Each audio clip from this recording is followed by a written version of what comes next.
Assalamualaikum warahmatullahi wabarakatuh. Alhamdulillahilladzi hassana wujuhana walhamdulillahilladzi hassana akhlaqana walhamdulillahilladzi ja'alana min ummati sayyidina Muhammad sallallahu alaihi wasallam. Amma ba'du. Qala an-nabiy sallallahu alaihi wasallam, man kana akhiru kalamihi la ilaha illallah dakhala al-jannah. Wa qala sallallahu alaihi wasallam fima rawahu al-Bukhari, inna Allah harrama 'ala an-nar an tamussa man qala la ilaha illallah min qalbihi aw nafsihi, aw kama qala sallallahu alaihi wasallam. Bapak Ibu yang bukan Allah, jemaah subuh meskipun hujan masih datang, semoga rintik-rintik hujan yang mengenai kita dapat memadamkan api nerakanya. Amin ya rabbal alamin. Tema kita tentang husnul khatimah. Husnul khatimah bahasa Arab artinya husnu, bagus. Khatimah, penutup. Penutup yang bagus. Kalau kita kerja supaya bagus, keluarnya gimana? Bagus laporannya. Maka orang-orang yang sering melaporkan apa yang dia lakukan dengan baik, dengan jujur, orang ini akan keluar dari tempat bekerjanya dengan cara yang baik. Sama, ruh ini sedang diperintah Allah, dia ada pekerjaannya. Jangan sampai dia ditipu oleh nafs jiwa. Maka jiwanya harus naik dari jiwa al-ammarah bisu. Jadi jiwa itu ada banyak tingkatannya. Kita sudah sering dengar. Ada jiwa yang menyuruh kepada keburukan, disebut ammarah bisu. Ini jiwa-jiwa yang ruhnya terhalang untuk mengenal Allah, disebut dengan an-nafs al-ammarah bisu. Ammarah bukan amarah. Ammarah berarti alladhi yukthir al-amr, yang banyak memerintah, yang banyak menyuruh. Jiwa kita ini sangat liar. Karena dalam riwayat Israiliyat ada satu riwayat yang bagus, meskipun secara kualitasnya tidak sampai sahih. Cuma ulama kita mengatakan maknanya sahih sesuai dengan ayat-ayat ini. Tatkala Allah menciptakan nafs, maka Allah mengatakan aqbil, wahai jiwa, melihatlah kepadaku, menghadaplah kepadaku. Fala yuqbil, tapi dia tidak mau menghadap. Lalu Allah katakan lagi, ya nafs aqbil, wahai jiwa, menghadaplah kepadaku. Tapi jiwa itu tidak mau juga, pantang disuruh-suruh. Akhirnya Allah laparkan jiwa, Allah puasakan jiwa dari makanan-makanannya. Lalu Allah mengatakan, ya nafs aqbil fa aqbala, wahai jiwa, menghadaplah. Barulah jiwa itu menghadap kepada Allah Subhanahu wa ta'ala. Jadi cara untuk mendidik jiwa ini supaya dia naik dari yang paling rendah ammarah, minimal naik ke lawamah, itu puasa. Puasa di situ bukan hanya puasa zahir, tapi juga puasa batin.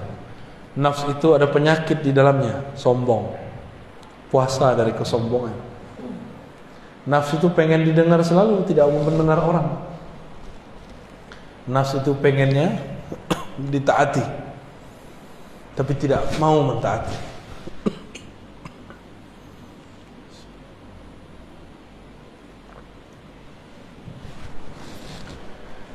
Lalu nafs ini punya poros.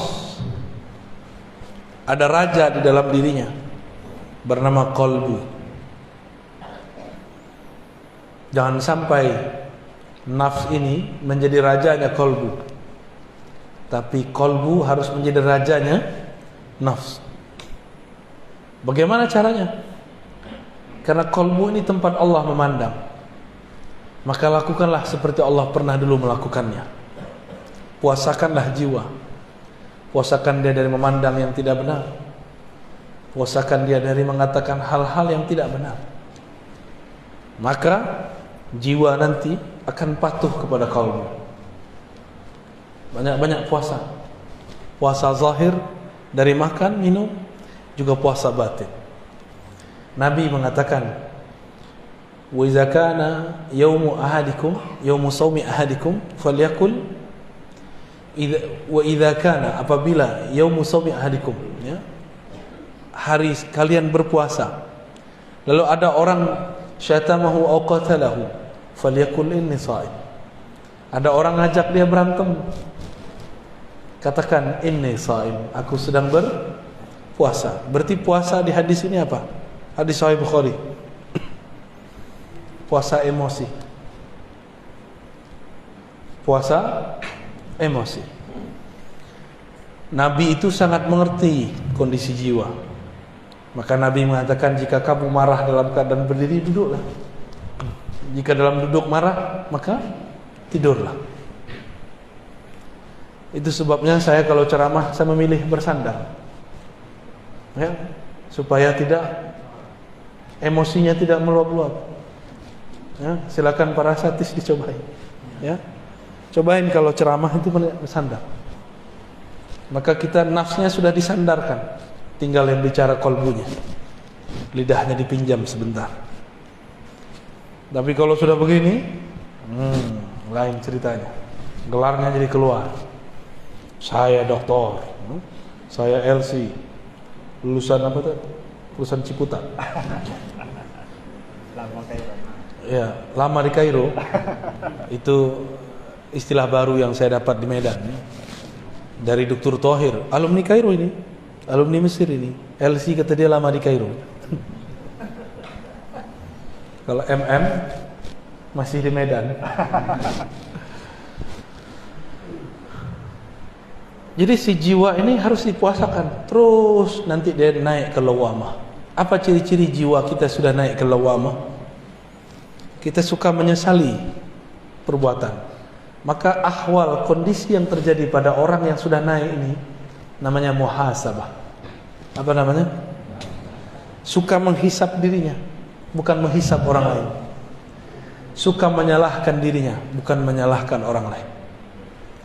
Lawamah itu dua, ada lawamatu ghairi. Dia mencaci maki orang lain, itu setan. Setan itu dikeluarkan dari surga, yang disalahkan iblis, yang disalahkan Adam. Iblis keluar dari surga, yang disalahkan siapa? Nabi Adam. Lalu justru dia diusir karena dia tidak patuh kepada Allah. Ketika Nabi Adam pun juga diusir dari surga, beliau salahkan siapa?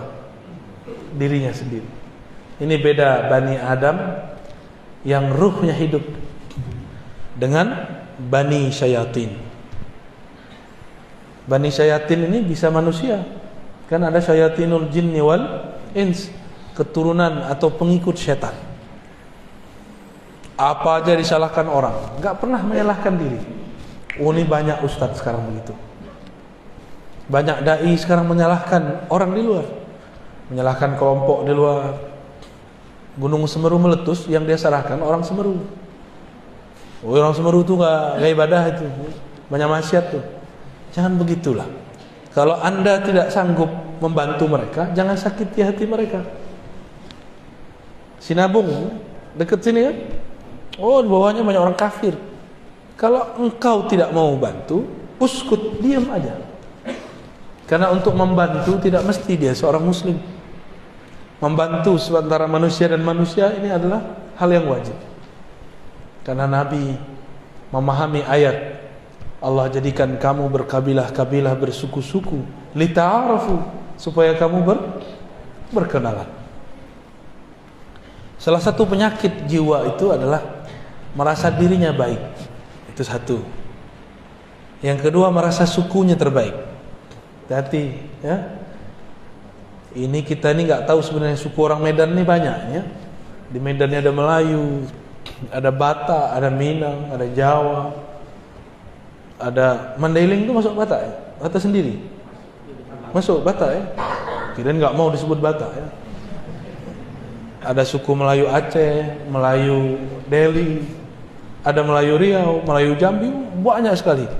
Kalau kita ini merasa lebih baik dari orang, berarti nafsiyahnya lebih tinggi ya.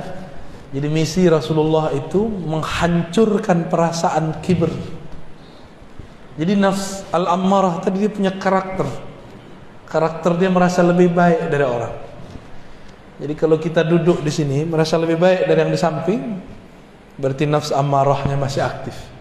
Harus dipuasakan, harus dihantam dengan puasa.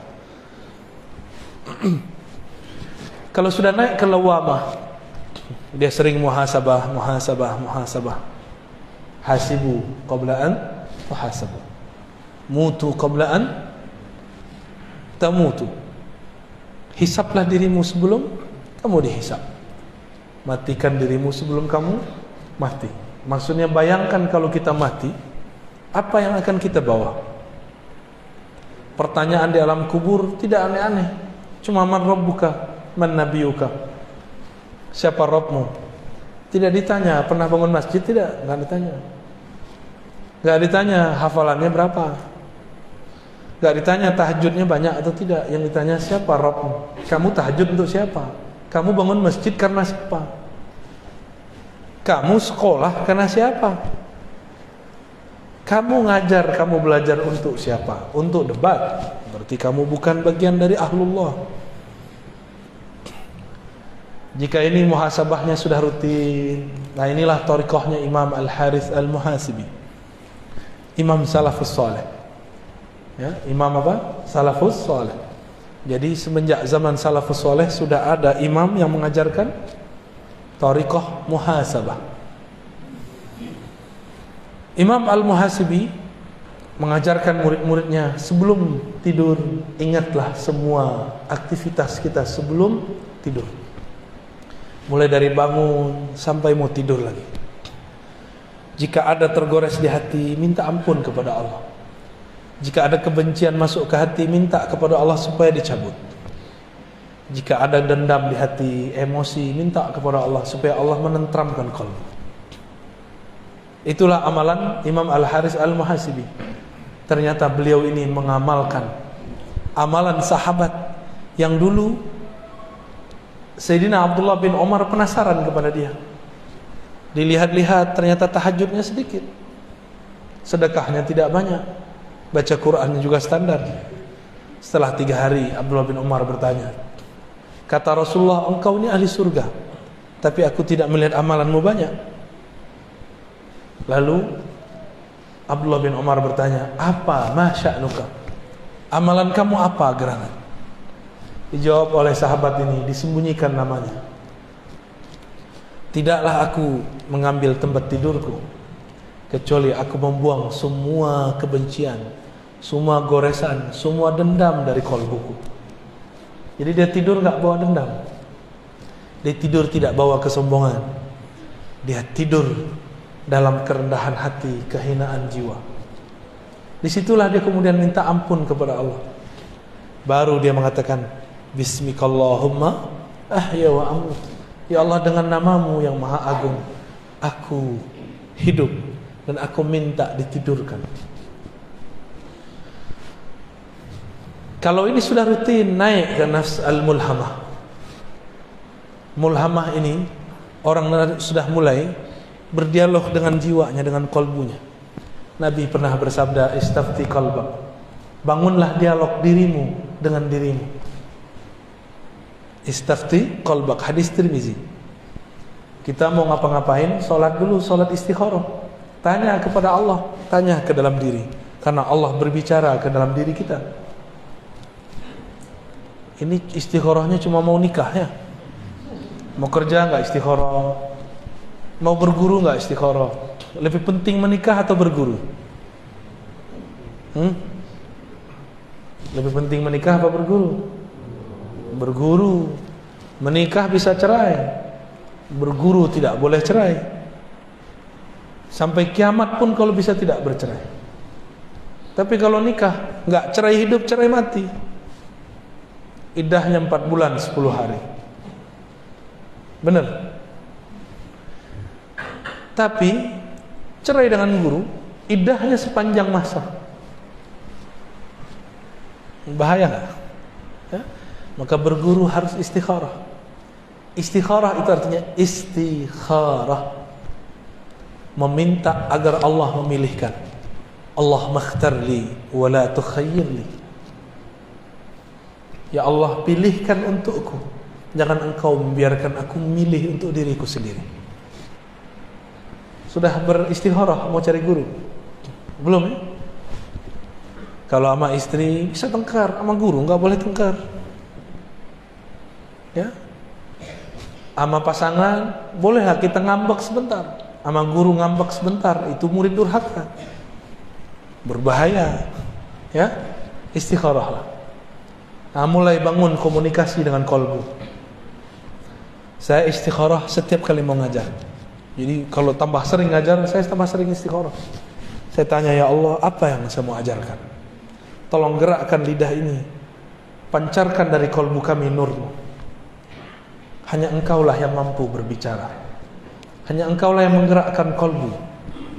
Di situ saya baru baca assalamualaikum. Jadi nol dulu kita, baru kita bicara. Ya. Nah itu coba amalkan Pak.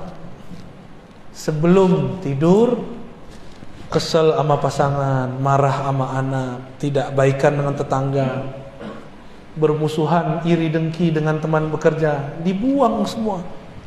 Jika pernah kita menyakiti mereka, mintakan ampun kepada Allah, kirim Fatihah untuk mereka, katakan ya Rabb, tumbuhkan ridha dalam kalbu orang yang memusuhiku, dan jadikan aku orang yang fi qalbi salamah, di dalam kalbuku ada salamah, keterbebasan daripada penyakit-penyakit kalbu. Suatu kali Nabi Muhammad sallallahu alaihi wasallam mengatakan, Allahumma inni a'udzubika min an uradda ila ardhil umr wa a'udzubika wa as'aluka salamata sadr wa a'udzubika min su'is sadr. Hadis ini ada di Bukhari, ada di Muslim, ada yang terpisah, ada yang digabung. Nabi sallallahu alaihi wasallam mengatakan, ya Allah, aku berlindung kepada Engkau dikembalikan kepada masa yang hina sebelum kami meninggal. Ya, boleh pakai bahasa Indonesia ya, kalau nggak hafal bahasa Arabnya.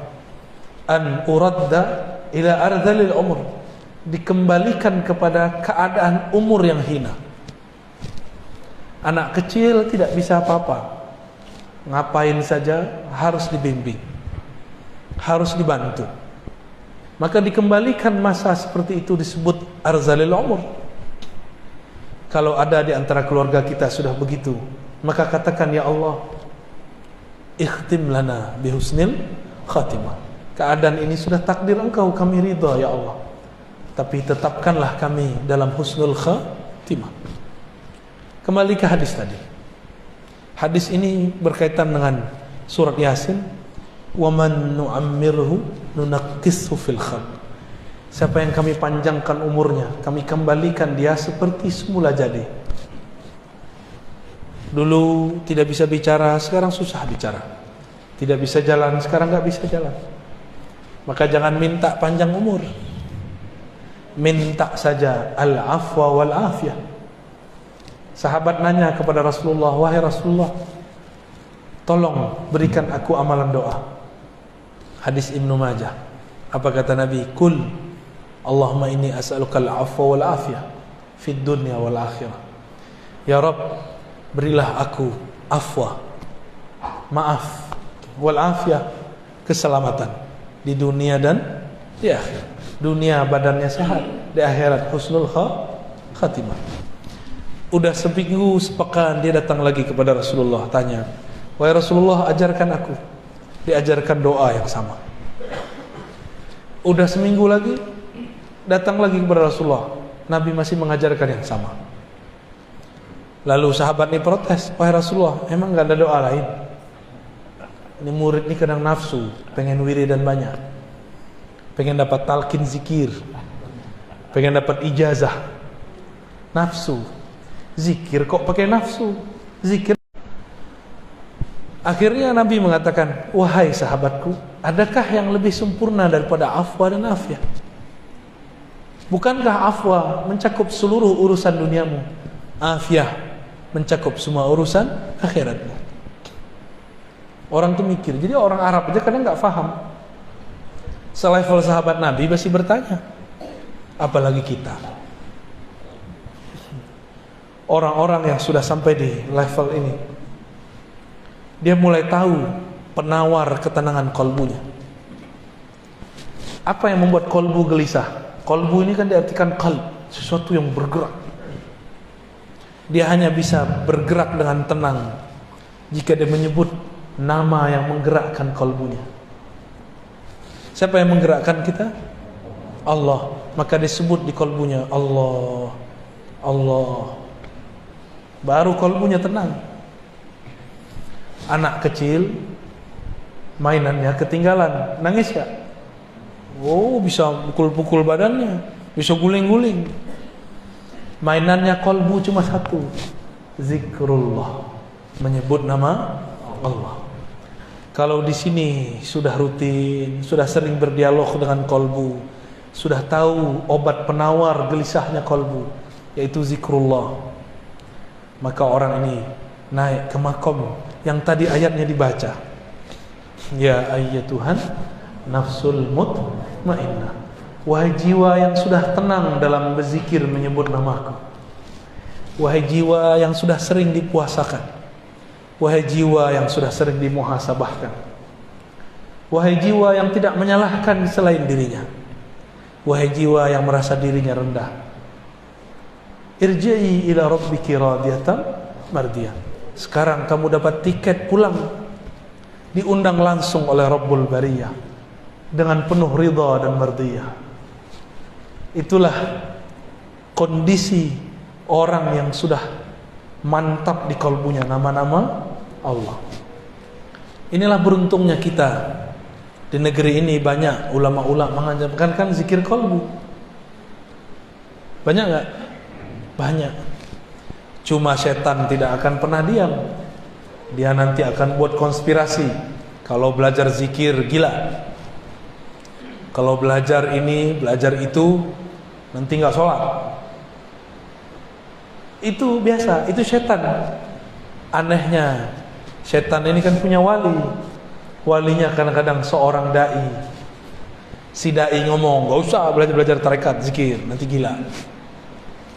Hati-hati, ya, hati-hati. Orang gila karena pekerjaan, orang gila karena masalah jodoh, orang gila karena masalah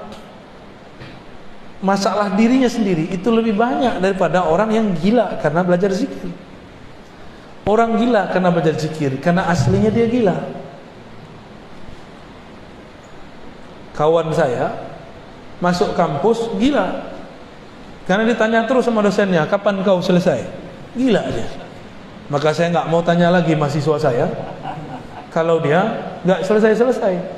Saya cuma tanya, yang tenang-tenang ya, kamu tulis yang tenang-tenang, yang damai, jangan kepalanya pusing kalau nulis, nanti gila ente. Alhamdulillah mahasiswa saya aman, tapi kawan saya sudah gila.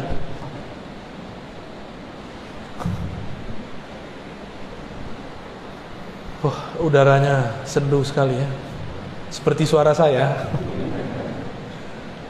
Sebenarnya saya nggak enak badan Pak, tapi karena janji harus ditepati, saya minta kepada Allah, ya Allah berikan saya kekuatan.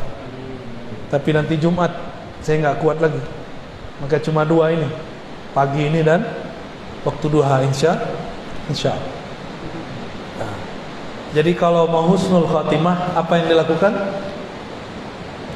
Jangan salahkan orang lain. Sering puasa, salahkan diri. Yang kedua, sering-sering muhasabah.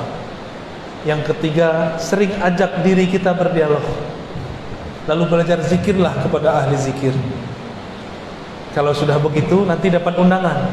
Jadi husnul khotimah itu undangan dari Allah. Irji'i ila rabbiki radiyatan mardiyyah. Allah yang undang. Maka saya tutup dengan hadis Nabi. Nabi mengatakan, man kana akhiru kamamihi la ilaha illallah, siapa yang akhir kalamnya la ilaha illallah, dakhalal jannah, pasti masuk surga. Ada anak muda nanya, tamatan lama di Kairo, LC juga. Apa kata dia? Buya, Nabi sebelum meninggal enggak baca la ilaha illallah, baca ummati ummati. Itu husnul khotimah, su'ul khotimah. Ya salah. Itu yang nanya setan apa dia ya? Tapi bagus. Bagus itu pertanyaan. Kira-kira gimana Pak? Nabi sebelum meninggal enggak baca la ilaha illallah, baca apa? Ummati. As-salah, as-salah. Ittaqun nas, ittaqullah fil nisa. Ittaqullah fis salah. Itu apa? Itu cara menjaga la ilaha illallah. Nabi itu, dia dan Allah sangat dekat. Kalau sudah dekat tidak perlu sebut menyebut. Saya dengan Dr. Thohir, karena sekarang jaraknya cuma 1 jengkal, nggak perlu saya bilang Dr. Thohir tuh orangnya. Saya nggak ngomong begitu, karena dia udah di samping. Tapi kalau orangnya di luar, saya omongin si dokter tuh yang lama di Kairo. Saya ngomong begitu. Tapi kalau orangnya di samping perlu nggak? Dulu kalau kita cinta seseorang, kalau belum ketemu kita sering sebut namanya, cari-cari nama dia di Facebook, cari-cari nama dia di Google, cari-cari nama dia di sosial media, cari-cari nama dia di kalangan teman-temannya, kirim-kirim salam. Bener? Mirip-mirip begitulah. Orang kalau sudah cinta sering-sering sebut nama. Kalau sudah menikah masih begitu nggak? Enggak. Ya, nggak perlu lagi sebut-sebut nama. Yang punya nama sudah bersama saya. Kalau orang sudah dekat kepada Allah, zikirnya bukan lagi menyebut, zikirnya memandang. Zikirnya dipandang oleh Allah Subhanahu wa ta'ala. Lebih kurang itu ya. Ada pertanyaan tak? Assalamualaikum warahmatullahi wabarakatuh. Alhamdulillah, semoga mulia dan alhamdulillah semoga Allah berkenan bagaimana mensinkronkan hati, mulut dan pikiran serta pandangan. Sangat gampang diucapkan tapi sulit dilakukan. Terima kasih. Man la yara muflihan la yuflih abadan. Begitu kata Imam As-Surawardi. Siapa yang tidak punya contoh orang baik tidak akan pernah baik. Siapa yang tidak pernah melihat orang sukses tidak akan pernah belajar kesuksesan. Siapa yang tidak bermursyid, maka lisan, kolbu dan ruhnya tidak akan sejalan. Maka carilah mursyid. Nanti mursyid itu bimbing kita supaya lisan, pikiran, kolbu, ruh ini sejalan. Guru. Kenapa anak kecil tidak bisa fokus? Karena tidak ada gurunya. Kalau ada gurunya bisa fokus gak? Bapak ibu ini yang sekarang bisa fokus, dulu waktu kecil sholat juga nyikut-nyikut kawan. Bahkan saya lihat nih, sikutnya ada tandanya tuh ya.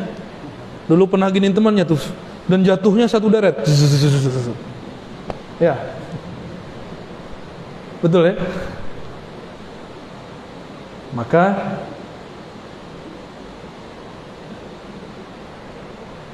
apabila kita hendak menyelaraskan zahir dengan batin, carilah guru yang mengerti zahir dan batin. Kalau ingin sesuai zahir dan batin, jangan berguru hanya kepada ahli fikih. Ahli fikih kebanyakan tahu cuma sunnah bid'ah, halal haram, sah dan batal. Ahli akidah taunya benar dan salah. Ahli tasawuf, ahli kolbu taunya mana yang terbaik, mana yang kurang baik. Nah, cari guru ini. Semua amalan itu bagus, tapi yang mengerti amalan ini untuk apa, itu ahli kolbu. Dokter tahu obat nih semuanya bagus, tapi kalau kita sakit, apakah semua obat dikasih? Enggak, keracunan nanti, gagal ginjal nanti. Maka mursyid yang dapat ijazah dari gurunya, dididik oleh gurunya, dia tahu cara mengatur obat zikir untuk kalbu. Jadi carilah mursyid, ya. Sudah seumur begini kok nggak punya mursyid juga, ya. Carilah, di Medan ini banyak ahli-ahli zikir, ya. Allahumma sholli ala Muhammad. Yang kita berpikir saya ingin hijrah. Apa pertama kali yang saya mau hijrah? Ingat-ingat kalam Sayyidina Ibrahim, inni muhajirun ila Rabbi. Aku hijrah kepada Allah, bukan hijrah ke NU, Muhammadiyah, Salafi, Jemaah Tabligh, bukan. Enggak ada hijrah begitu, itu bid'ah itu. Hijrah itu kepada Allah. Faman kanat hijratuhu ila Allah wa rasulih. Hadis sahih Bukhari Muslim. Siapa yang hijrahnya kepada Allah, kepada Rasulullah, fa hijratuhu ila ma hajara, fa hijratuhu ila Allah wa rasulih. Maka Allah sampaikan dia kepada niatnya. Jadi berhijrah itu bukan bercelana jingkrang. Berhijrah itu bukan berarti tadi tidak berjenggot, sekarang berjenggot. Berhijrah itu tadi kolbunya ditawan oleh dunia, sekarang kolbunya dipenuhi nama pemilik dunia, Allah Subhanahu wa ta'ala. Itu hijrah. Maka hijrahmu adalah gurumu. Ini pentingnya berguru. Kamu berhijrah tergantung gurumu. Jika gurumu hijrahnya benar, pasti hijrahmu benar. Maka hati-hati dalam berhijrah. Jangan gagal fokus, nanti hijrah urusan celana. Hijrah urusan yasinan, tahlilan. Itu bukan hijrah, itu namanya khilafiyah. Ya, tahu khilafiyah? Sesuatu yang diperdebatkan ulama. Jadi yang pertama harus dilakukan, niatkan hijrah, berpindah dari kegelapan kepada cahaya Allah. Dan Imam Al-Qushairi mengatakan dalam Ar-Risalah Qushairiyah, orang yang hendak beruzlah, berhijrah, hendaklah dia memandang dirinya lah yang merusak orang. Ketika dia berhijrah, beruzlah, dia tidak memandang orang lain itu merusak dia, tapi dialah yang merusak orang lain. Maka dia berhijrah, beruzlah karena dia mengatakan, ya Rabb, maafkan aku, adanya aku pada mereka membuat mereka rusak. Itulah yang disebut mutawadhi. Ini hijrahnya benar, nggak nyalahin. Ada yang musisi hijrah, yang dia salahkan musik. Lah apa bedanya ente dengan iblis? Iblis tuh nyalahin Nabi Adam, lebih parah nih musik yang disalahin. Hijrah aja. Musik kalau nggak dipetik juga nggak bunyi, nggak diketuk juga nggak ada suaranya. Berarti masalah musik itu masalah siapa? Masalah dia. Itu musik kalau bisa bicara dia protes kepada Allah Subhanahu wa ta'ala. Ada orang hijrah, tengkar dengan suaminya, tengkar dengan istrinya, dan itu bukan hanya di Indonesia, itu ada di Mesir, ya. Syekh Said Mamduh, ya. Antum zurtum, ya? La ma tazur. Syekh Said Mamduh ahli hadis di Mesir, murid Syekh Yasin, murid Sidi Al-Ghumari, itu menulis kitab tentang ahkamul kubur. Di muqaddimahnya dicerita, cuma karena satunya salah hijrah, si istri minta ditalak, lalu siap dipoligami. Masalah poligami masalah lain. Si istri kerja di satu tempat, suaminya kerja di bank. Apa kata dia? Kau ni pezina, sama dengan menzinai ibumu 70 kali. Maka dia minta cerai. Dan itu tidak satu dua orang, sudah banyak orang. Di Mesir Syekh Said Mamduh cerita, di kalangan kita juga banyak sekali, ya. Ternyata perempuan ini kalau salah hijrah lebih galak dari laki-laki. Ya, hati-hati hijrahnya ya, ibu-ibu ya. Ada yang perempuan nih, jangan salah berguru. Hijrah karena Allah.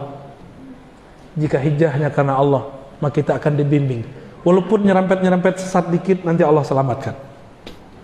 Saya ini juga dulu hijrah. Kata saya, ternyata hijrah dulu, celana saya jingkrangkan, jenggot saya panjangkan. Saya katakan, aku anak hijrah, aku ikhwan. Ya iyalah, kamu bukan akhwat. Salah faham. Anak hijrah itu mabit malam minggu. Enggak mesti. Hijrah itu berpindahnya kalbunya dari kiblat dunia lalu berkiblat kepada pemilik dunia. Nanti masalah celana tergantung kamu celana jingkrang karena Allah atau karena kamu mengaku ikut aliran tertentu. Kamu panjangkan jenggot karena kamu merasa kamu aswaja, ahlus sunnah, karena kamu merasa dirimu salafi, jamaah tabligh, NU, Muhammadiyah, Wasliyah, atau karena engkau ingin ikut kekasih Allah. Beda-beda tipis. Kalau benar-benar mau ikut kekasih Allah, kita pakai serban tiap hari. Ya. Kita enggak pakai celana, Pak. Celana itu bid'ah itu. Rasulullah la yalbas as-sarawil abadan. Enggak pernah pakai celana sama sekali. Kecuali di dalam sarungnya. Ya. Jadi niatnya harus diluruskan, lalu cari guru yang sanadnya bersambung kepada Rasulullah. Nanti lewat sanad silsilah guru itu kita dihubungkan dengan Rasulullah sallallahu alaihi wasallam. Fa hijratuhu ilallah wa rasulih. Hijrahnya disampaikan, diusulkan kepada Allah dan Rasulnya. Amin ya rabbal alamin. Baik, ini kata Ramadan sebentar lagi. Yang mana yang harus kami lakukan? Sholat tarawih 11 rakaat atau 21 rakaat? Sebenarnya nggak sholat tarawih, nggak apa-apa juga. Yang penting sholat isya, ya. Yang hampir wajib itu sholat witir. Tapi kalau mau debat-debat, tidak ketemu kita. Sahabat Nabi meriwayatkan dari Nabi sholat tarawih 11. Yang ada riwayat Sayyidatuna Aisyah, Maimunah, Ummu Salamah, Nabi sholat witir 11. Jadi 11 itu bukan sholat tarawih, tapi sholat witir. Tapi karena umat ini menguasai ustadz, umat diikuti ustadz, bukan ustadz diikuti umat. Pengurus masjid kurang adab. Apa kata pengurus masjid? Oh jamaah, ustadz di samping dia. Kita pilih 11 pada 20. Jamaah bilang apa? 11. Pemaleh, ya, pemalas. Kasulun. Kalau tanya ke ustaz gimana? Kalau tanya ke ustaz, jawabannya 3 tadi. Tarawih itu tidak wajib. 1. Yang kedua, para sahabat kalau sholat tarawih pasti 20. Riwayatnya sampai sekarang terbukti secara fi'liyah, secara perbuatan masih dilakukan secara mutawatir. Mutawatir ini dilakukan banyak lebih dari 10 orang setiap masa, setiap puasa. Mekah, Madinah sampai hari ini masih 20. Itu amalan Sayyidina Umar, Sayyidina Ubay, Sayyidina Ali. Di masa Imam Malik, Madinah ditambahkan 36. Tapi sekarang balik lagi menjadi 20. Jadi nggak ada debat 11. 11 itu hadisnya apa? Fi Ramadan wa fi ghairihi. Hadis Imam Bukhari Muslim. Dalam Ramadan dan selain Ramadan, Nabi tidak pernah sholat melebihi 11 rakaat. Itu sholat tarawih. Sholat apa? Witir. Pintar. Berarti fokusnya bagus. Itu sholat apa? Buka aja kitabnya Imam Muslim. Itu hadis sholat witir, bukan hadis sholat tarawih. Katanya ikut Sahih Bukhari, katanya ikut Sahih Muslim, nggak mau ikut Imam Syafi'i, nggak apa-apa. Buka kitabnya. Ya. Di situ babnya sholatul witir atau sholatul lail. Kalau di bulan puasa ada tarawih, ada witir. Di bulan puasa kita maklum, di luar puasa ada nggak tarawih? Hadisnya mengatakan di dalam puasa dan di luar puasa. Berarti hadisnya tentang sholat tarawih apa witir? Berarti kalau ada orang memakai hadis ini untuk dalil sholat tarawih, dia salah faham. Karena tidak ada ulama mu'tamad yang menggunakannya untuk hadis sholat tarawih. Karena tidak ada tarawih di luar bulan puasa. Bukalah pikiran, ya. Hadisnya ngomong begitu. Jadi saran saya, kalau ikut ulama dari masa ke masa mutawatir dari Mekah Madinah, giliran apa ikut Madinah, giliran sholatnya nggak mau Madinah, ya suka-suka aja. Sholat pakai nafsu. Ustaz, katanya kalau sholat tarawih 20 itu buru-buru. Ya jangan buru-buru. Yang buru-buru kan salah sendiri. Oh lebih baik 11 tapi pelan-pelan. Enggak begitu, lebih baik 11 tapi tenang. Ya. 11 tapi tenang. Kenapa enggak perlu panjang-panjang? Karena Nabi mengatakan, "Idza kana ahadukum ya ummu 'alan nas." Ya. Jika seseorang kamu mengimami manusia, falyukhaffif, maka ringankan. Ulama kita kemudian rumuskan yang ringan tuh pakai alhaakumut takatsur. Ya enggak? Alhaakumut takatsur. Apa? Semoga cepat datang ke kasur. Gitu ya. Saya mau tanya, pengurus masjid ikut umat jamaah atau ikut ustaz? Ikut ulama atau ikut jamaah? Yang benar ikut siapa? Kalau kita mau beramal, apa kata jamaah atau apa kata ulama? Loh, saya punya ulama sendiri, kan kita sudah jelaskan, itu keliru. Yang menggunakan dalil 11 rakaat. Tapi kalau saya sholat 10 rakaatnya tarawih boleh nggak? Boleh juga. Cuma nggak mengikuti salafus soleh. Salafus soleh kalau mereka sholat tarawih ya 20, giliran banyak aja nggak mau ikut salafus soleh, ya? Salafnya nggak tahu salaf yang mana, ya. Jadi yang benar-benar ikut salaf itu ya orang yang sholat tarawih 20, ya. Pelajari modelnya, ya. Setiap 4 rakaat itu kan diisi sholawat, ya. Supaya yastarih, daripada diam-diam nggak jelas buka-buka handphone, mending sholawat. Udah 4 rakaat lagi sholawat lagi, udah 4 rakaat lagi sholawat lagi, begitulah terus. Itu indah, ya, mengikuti sunnah Rasulullah Shallallahu Alaihi Wasallam. Ya. Mungkin yang terakhir kepada Bapak Ibu, kami tidak bisa pada soal semua menyampaikan itu yang kita akan ada nanti mungkin apakah ada ruh yang bertayang yang asing? Ada kuntilanak. Ruh gentayangan itu makna sahihnya bukan jadi hantu. Yang jadi hantu itu jin atau korin, mirip dengan orang yang meninggal. Korin ya namanya. Korin ini cuma 2 korin yang diislamkan, korinnya Nabi sama korin Imam Mahdi. Dan hanya Imam Mahdi dan Nabi Muhammad yang bisa membereskan itu semua. Atau Al-Ghaus, wali-wali yang sampai puncak, itu bisa mengislamkan qarin. Makanya jika ada datang muncul sosok Syekh Abdul Qadir, Syekh Naqsyabandi, Syekh Idrisi, itu belum tentu beliau. Siapa tahu qarinnya, kan qarin dia belum Islam, ya, qarin dia belum, qarinnya bisa jadi banyak. Ada yang Islam murtad lagi, ada juga. Dia dikuasai oleh setan. Maka si qarin ini akan menyesatkan orang yang halu, yang suka mengikuti khayalan.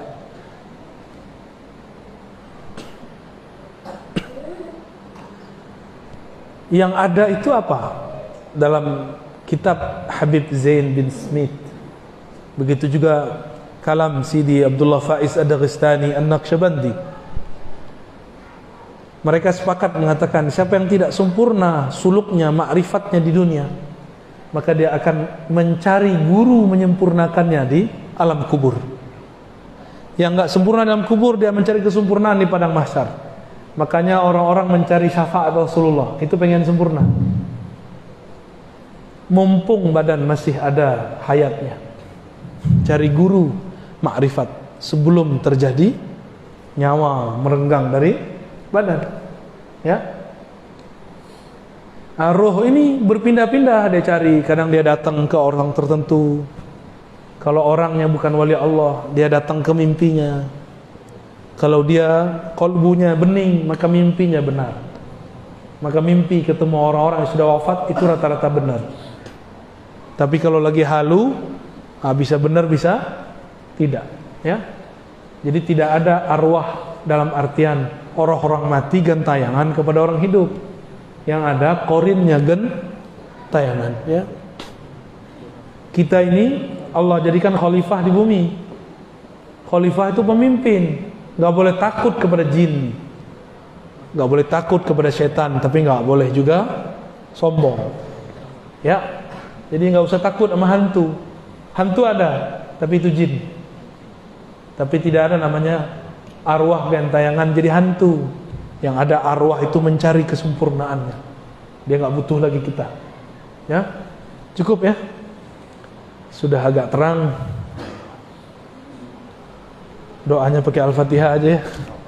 Semoga semua yang hadir, termasuk kami Al-Faqir, Allah tutup umur ini dengan husnul khatimah. Jika Allah panjangkan, semoga dipanjangkan dalam afwa wal afiyah.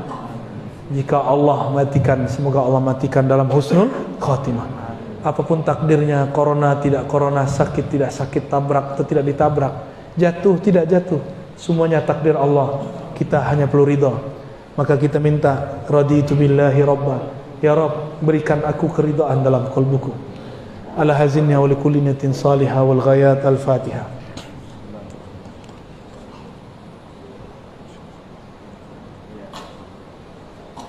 Amin ya rabbal alamin. Wa sallallahu alaihi